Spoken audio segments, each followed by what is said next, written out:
Are you a woman who's been interested in, or maybe you've already developed a training, speaking, or consulting business, but found yourself struggling just a bit?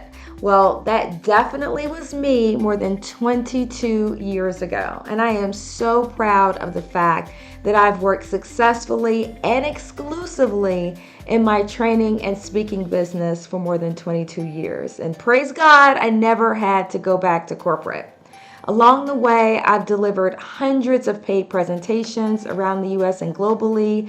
I've been a Forbes Career Senior Contributor. I've authored 8 courses for LinkedIn Learning. I've written a traditionally published book, and I've been cited by major media outlets like CNN, The Wall Street Journal, Forbes, Fortune, Money Magazine, Redbook, Glamour, and more.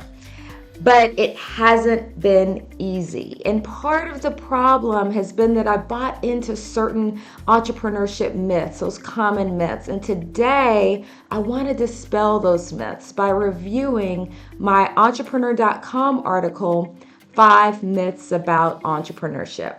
Let's dig in. Myth number 5.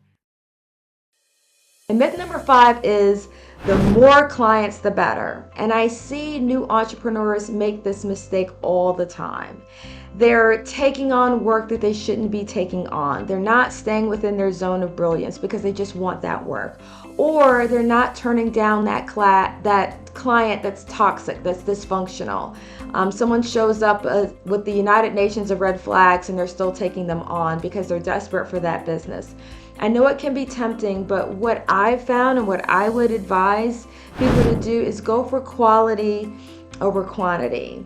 You don't necessarily want to have 100 clients. You want to have a handful of really good, high quality clients that you can execute with at a high level of service. You get great testimonials, get great word of mouth started, build those strong relationships, and also build your own confidence. That's a really important part of the equation that I think that so many entrepreneurs miss. You really want to have those good experiences, get those great testimonials, build your confidence because you show up in the marketplace differently when you're confident. So myth number 5, don't buy into that. Myth number 4. Myth number 4 is early on, I need to do everything myself. And that one is a really, really dangerous one because here we've got to strike that balance between being way too lean, meaning feeling like you can't pay for anything and you've got to do everything yourself, versus overbuilding and overextending. So let me just start off by saying, absolutely, being lean early on is smart. And I'll even take it a step further and say that was one of the key secrets to my success. If I didn't stay lean early on, I probably would have had to go back to corporate at some point, because when you hit those hard months, it's hard to absorb zero in your bank account for a few months, and that will happen. If you're common, that will happen. So keeping those expenses low can be really important. But there are smart ways that you can delegate, that you can outsource. This is one of the topics that we're definitely going to dive into in some detail in the webinar series that I'm starting. So go ahead and click the link, click the QR code to join our notification list, because I really want to delve into this. You've got to strike that balance between being too lean and overbuilding, because overbuilding can be almost a bigger problem. But you definitely want to be careful about myth number 4. Myth number 3. Myth number 3, never give away your product or service. It's another one where you've got to strike a balance, but this is, I think, a myth, particularly for trainers and speakers. I think you're going to be hard pressed to find a successful trainer or speaker who's never done a free talk. I mean, that just is part of the business. Speaking for free can be a win-win, but you just need to be smart about the audiences that you choose. And this is something that I really had to figure out and navigate during those early years. And I'll give you an example. I have talked about project management skills for decades, but what I noticed was I tended to talk to project management audiences. and at project management conferences where you're not necessarily being paid.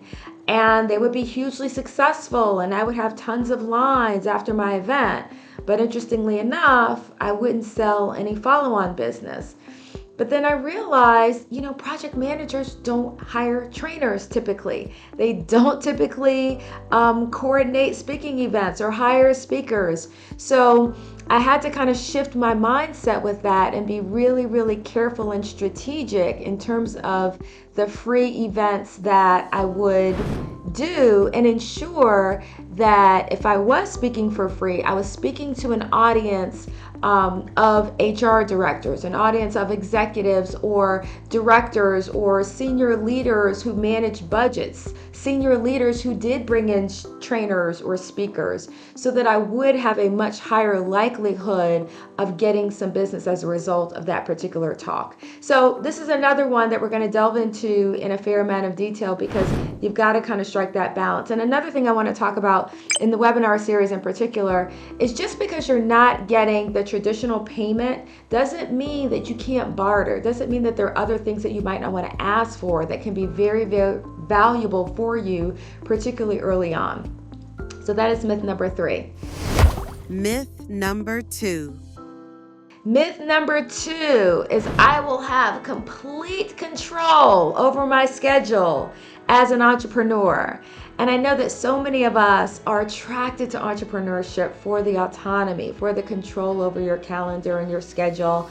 And there is truth in that. But the real truth, the practical truth, particularly early on, is one, usually you're working so many hours. That saying is, you're either working on the business or you're working in the business. Unfortunately, early on, at least in my case, I was working on the business about 3 to 4 times as much as I was working in the business. So that ends up being a lot of hours in those first few years. And then secondly, when you're doing long-term work, oftentimes I would be working with clients where their schedules were so restrictive that I found myself oftentimes working around their schedule and their availability, because if I didn't do that, we wouldn't be able to schedule the meetings and the events that we needed to schedule. So be wary of myth number 2. Myth number 1. And then the final myth number 1. If my product or service is amazing, I will automatically be successful. This is another one that will bite you in the butt every single time if you don't quite get it. And it's something that I really had to grapple with, because I knew that I was a great speaker. I knew that I was much better as a trainer speaker than most people out there.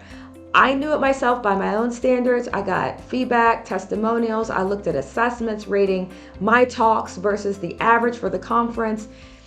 But what was happening was that wasn't necessarily automatically getting me more work, keeping my pipeline full.